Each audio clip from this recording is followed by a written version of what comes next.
Hello and welcome everybody to another episode of Books and Bytes. Today we're diving into Jacob Burckhardt's The Civilization of the Renaissance in Italy. Ah, yes. This Yes. book Mm-hmm. is considered Mm. like a foundational text for understanding the Italian Renaissance. Yeah. And it's not just about art, though. Mhm. It covers a really wide range of topics, It really does. including politics, society, and culture. Exactly. It's a sweeping look at a truly transformative period. Yeah. And one of the things Burckhardt does so well is show how all these different aspects of life are intertwined. Yeah. You know, art, politics, religion. He argues that the Renaissance wasn't just a rebirth of classical learning, but like a fundamental shift in the way people saw themselves and the world around them. So it wasn't just about dusting off old Roman statues and calling it a day. Not at all. It was about a new way of thinking, a new spirit of inquiry and creativity. Burckhardt identifies a few key themes that really capture the essence of the Renaissance: the rise of the individual, the revival of antiquity, the state as a work of art, and this paradoxical blend of beauty and brutality.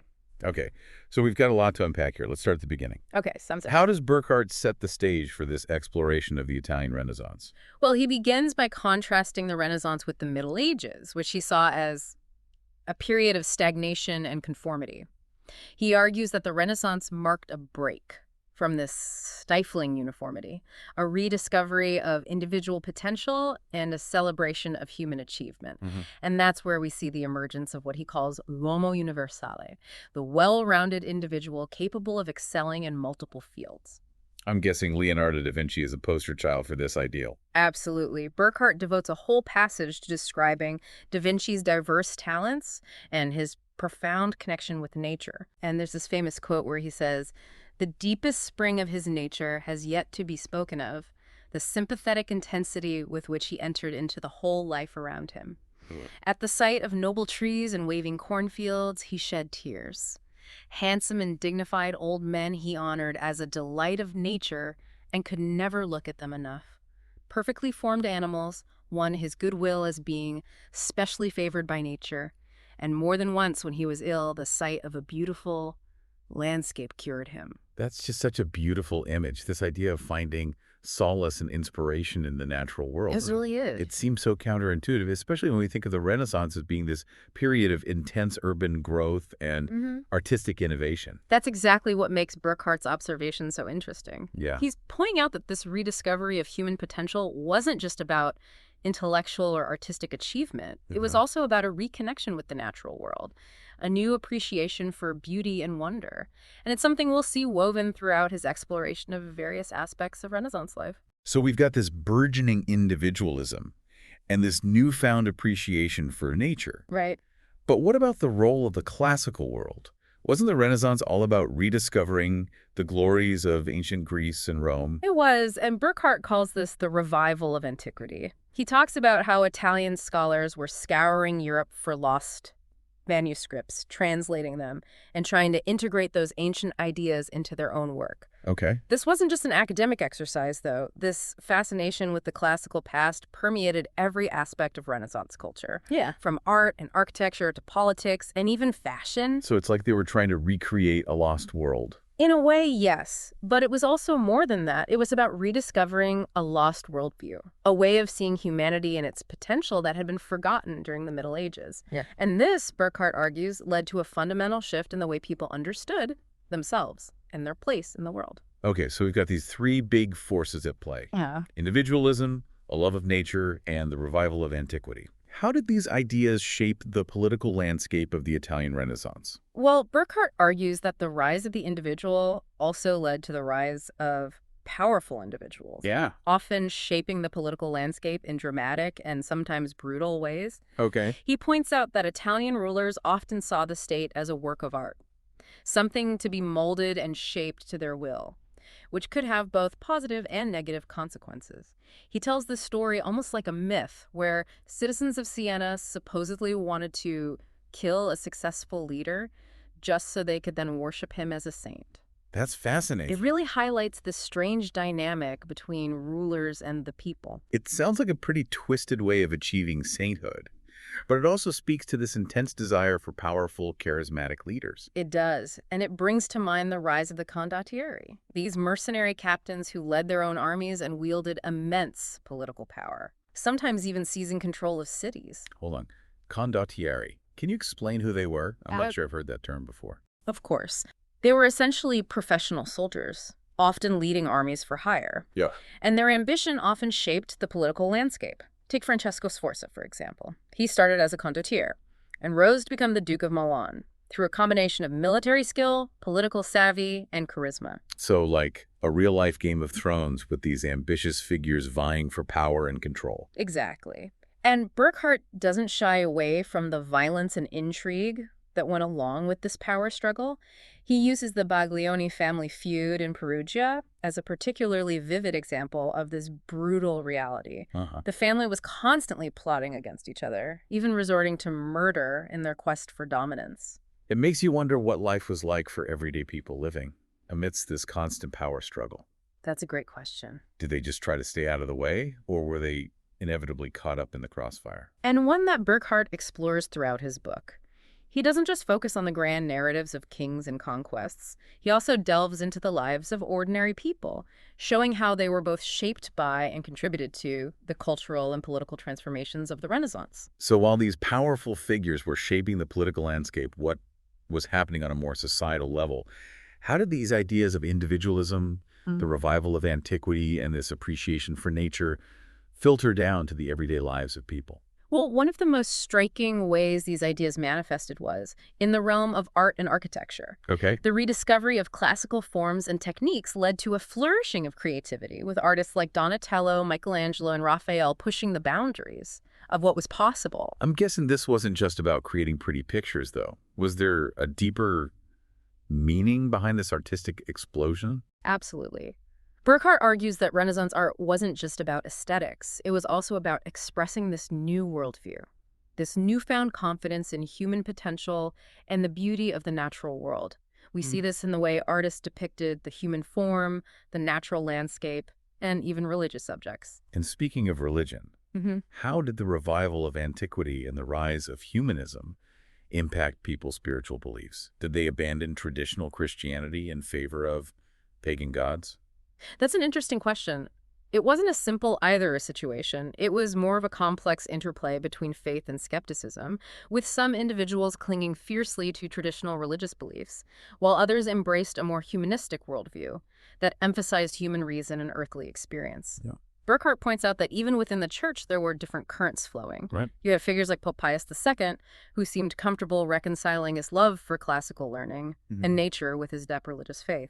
Then there's the fiery preacher Savonarola, who denounced the corruption of the church and sparked a religious revival in Florence. He even organized those bonfires of the vanities, where people burned luxury items and books they considered immoral. So it was a time of spiritual upheaval as well as artistic and political change. It's hard to imagine something like the bonfires of the vanities happening today. It's a testament to how much the world has changed, but it also shows that even during this time of great intellectual and artistic flourishing, people were grappling with moral questions and trying to find meaning in a rapidly changing world. Yeah. And speaking of morality, Burckhardt argues that the Renaissance saw a shift away from the purely religious morality of the Middle Ages towards a more individualistic sense of honor. So instead of looking to the church for moral guidance, people were starting to form their own codes of conduct. Precisely. And it wasn't always pretty. He has a rather provocative quote from Machiavelli, who says, "We Italians are irreligious and corrupt above others." Wow. That's a pretty harsh assessment. Yeah.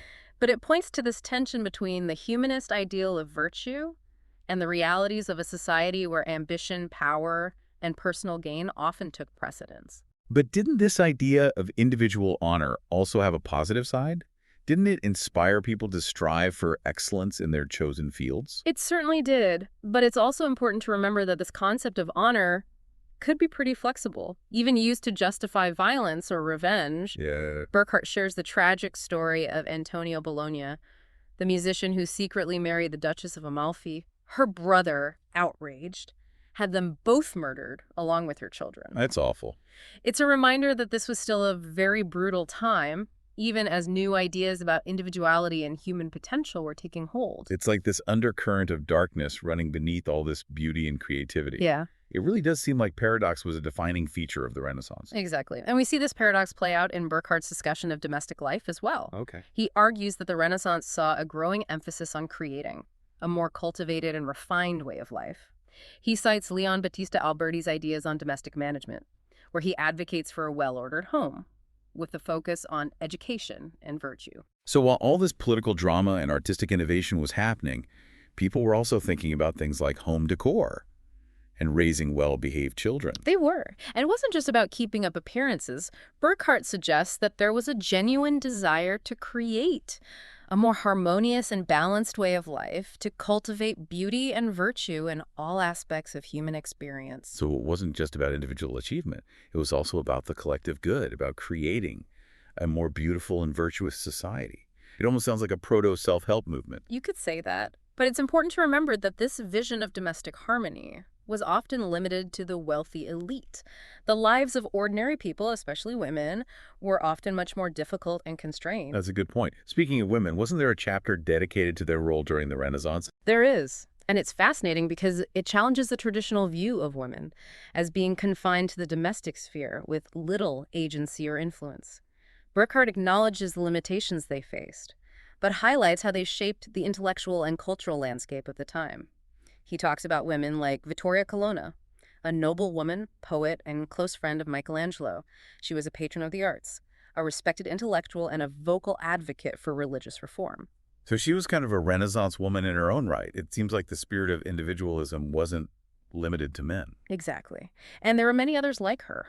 Burckhardt also discusses the important role women played in courtly society, hosting salons that brought together artists and intellectuals, and using their influence to promote humanist ideals and artistic innovation.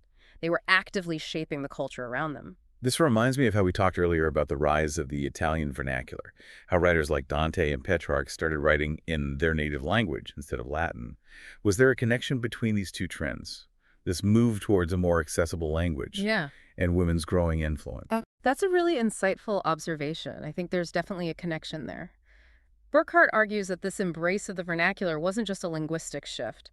It was a cultural one, opening up new avenues for expression and participation for a wider range of people, including women. It's almost like these two trends, the embrace of the vernacular and women's increasing influence, were feeding off each other, helping to create a more vibrant and inclusive cultural landscape. I think that's a really insightful way to put it. It speaks to this idea of the Renaissance as a period of expanding horizons, both intellectually and socially. Yeah. And this expansion wasn't limited to the elite.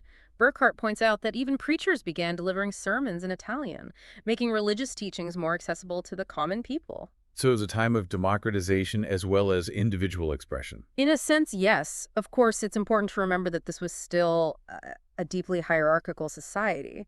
But these trends suggest a growing awareness of the power of language and culture to shape the lives of everyone, not just the privileged few. It seems like this idea of accessibility really gets at the heart of what Burckhardt is trying to convey about the Renaissance. It's not just about the grand achievements of a few exceptional individuals.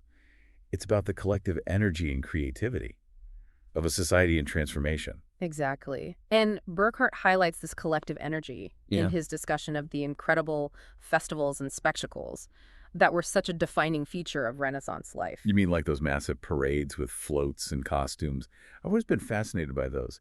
They seem so extravagant and over the top. What was their purpose beyond just entertainment? They were definitely a form of entertainment, but Burckhardt argues that they were also much more than that. He saw them as expressions of civic pride, ways for communities to come together and celebrate their shared identity and artistic achievements. It's interesting that he connects these festivals back to ancient Roman traditions. He does. He points out that many of these spectacles were modeled on Roman triumphs, those grand processions celebrating military victories. But he also emphasizes that the Renaissance festivals weren't just about mimicking the past. They were about reinterpreting those traditions through a contemporary lens. So it's that same dynamic we've been talking about, this interplay between the old and the new, the classical and the modern. Yeah. They were drawing inspiration from the past, Yeah. but also adding their own unique flair to it. Precisely. And Burckhardt also argues that these festivals weren't just about entertainment or even civic pride. They played an important role in shaping the development of new artistic forms. Okay. He suggests that the elaborate productions of these festivals helped to develop the art of stage design, costuming, and even special effects, which would later influence the development of opera and ballet.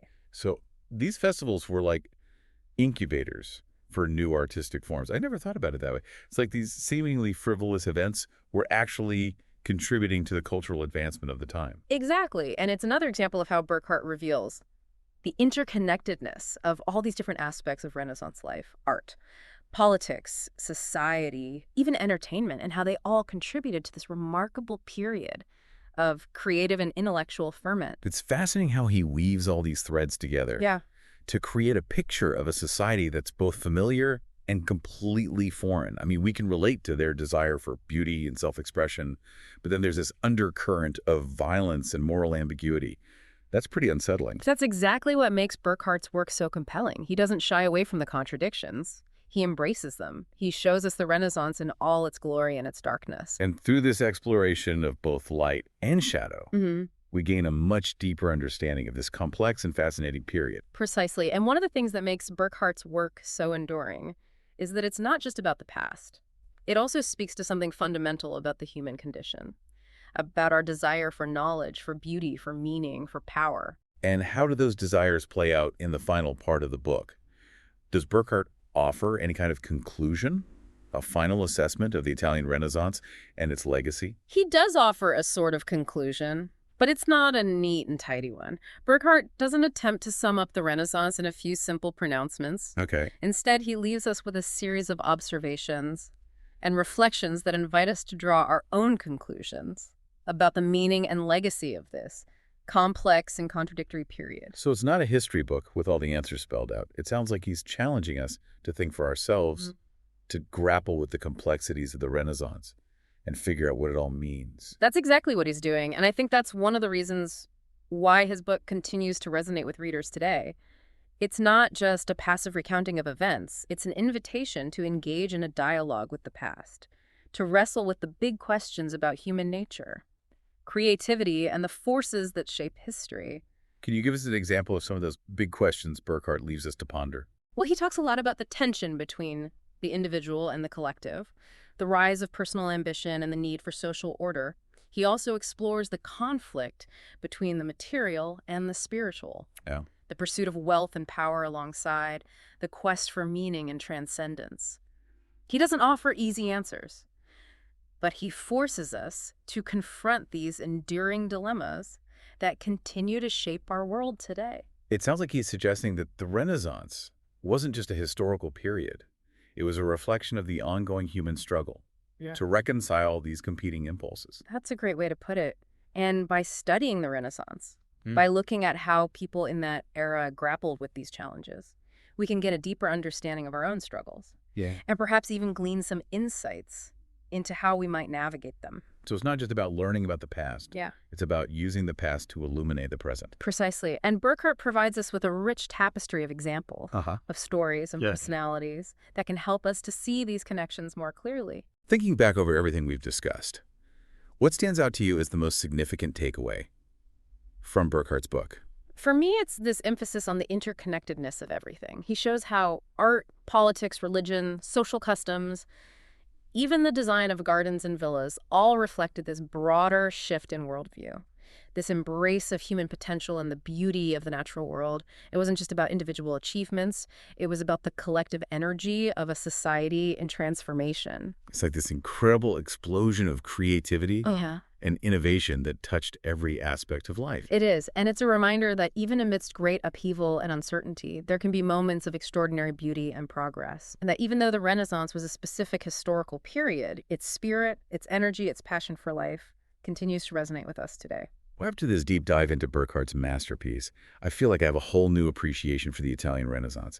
It's a period that continues to fascinate and inspire, even centuries later. It does, and I think Burckhardt's book gives us a framework for understanding not just the Renaissance, but the enduring questions and challenges that continue to shape the human experience. And what are some of those questions we should be taking away from this deep dive into the Italian Renaissance? I think it challenges us to consider how we balance individual ambition with the needs of society, how we reconcile the pursuit of material success with the search for spiritual meaning, how we embrace change while honoring tradition. Those are big Yeah. questions, and ones that we're all still grappling with today. They are, and I think Burckhardt's book offers a powerful reminder that by engaging with these questions, by wrestling with these complexities, we can live richer, more meaningful lives.